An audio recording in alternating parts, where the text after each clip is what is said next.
Hi everyone, my name is Emily Gelsinger, and for this assignment, we had to take Dr. Tricia Kuon's book, 100 Great Children's Books to Use with Makerspaces, and pick one of the book and build activities to do ourselves. And I chose to do the one based on the book called The Book of Mistakes by Corinna Luyken. Now, what this book is about is essentially a person is trying to create a drawing of a face, and they make their first mistake when they're doing the eyes, making one bigger than the other. They try to fix their mistake by making the eyes the same size, and it just continues and gets further and further into not being what they want. Now, here, oftentimes when we see people making mistakes, rather than giving up and moving on to something different, they choose to build on their mistakes, to take it and make something interesting, and add something to it. So they added glasses, and they decided was actually a good idea. So rather than scrapping the whole thing, it's, well, no, what else can I add to this to make it better? So taking that idea of building on top of your mistakes to create good, interesting, and new or different ideas, that concept continues throughout the book. Taking a look at disproportionate neck and arms and adding pretty clothing to them to make them interesting, or taking what they call a frog, cat, cow thing, and turning it into a really beautiful piece of nature for the book, are some examples of this. And building more upon every single mistake that they make through the book to make something interesting and beautiful to look at towards the end. Um, Now, the activity that goes along with this book that was linked in Tricia Kuon's book, I think was inspired by these two pages where you're taking smudges and ink blots, and rather than just like scrapping them completely, it's like seeing what do you see that's in those smudges, what do those smudges look like that maybe we can actually use for this picture. So the activity from or linked to Tricia Kuon's book comes from credited to booknerdmommy.com, and I put the link there so that you can see, and they call it the ink blot activity, where you're essentially going to take your own ink blot and like smudges and whatnot and create something beautiful and different out of it. So the supplies that you need for this activity would be colored pencils, acrylic black paint, a paintbrush, scissors, and 2 pieces of white cardstock. So these are screenshots taken from her website, which is also part of why I credited it here, so you can kind of see what the process is before I show you how I did it. You gather the supplies. You're essentially going to create a stamp first. You have 2 pieces of white cardstock.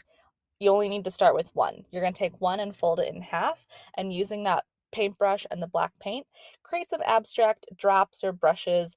Don't try to make it look like a particular thing, because the whole purpose is to kind of start with something that is not purposeful.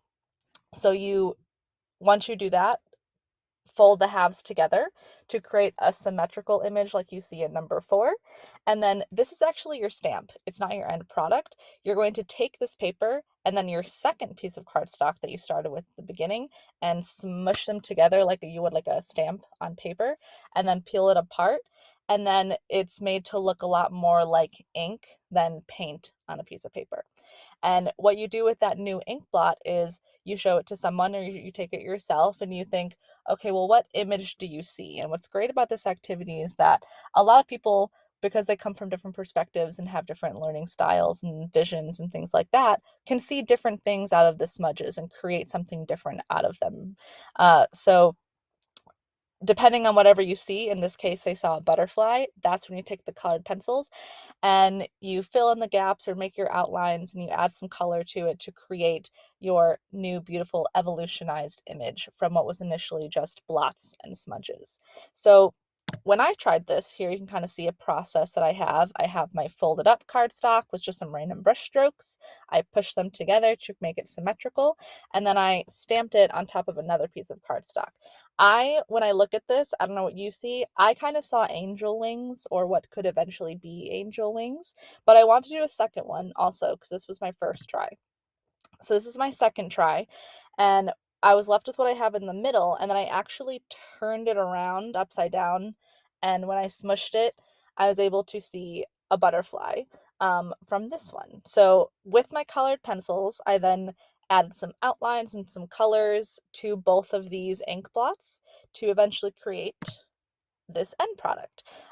So on the left, I have my attempt, my not as artistically inclined attempt at angel wings, and then the one on the right, which I do prefer better, would be the butterfly. So what I really like about um, this activity and how I would use it in my future library curriculum is it's a really great way to teach growth mindset and new ways of understanding. Um, Having the book along with it, I think, is also helpful so they can kind of see how that works before they do it themselves. Um, but that's how I would do it in the library, is exactly the same way of just making it an opportunity to teach for a growth mindset, or what Dr. Kuon calls in her book also like a maker mindset of different types of perspectives, multiple ways to go about creating a certain thing. There's so many ways and so many images that someone could have created out of the initial blots that I made, that there could be so many options and pathways and end results that could happen. So that's, I think, would be a really great opportunity for teaching different perspectives, multiple pathways, that mistakes are part of life and meant to help like become a foundation for something else that's even better. Um, it doesn't make anyone a failure. Progress is what we go for, not perfection.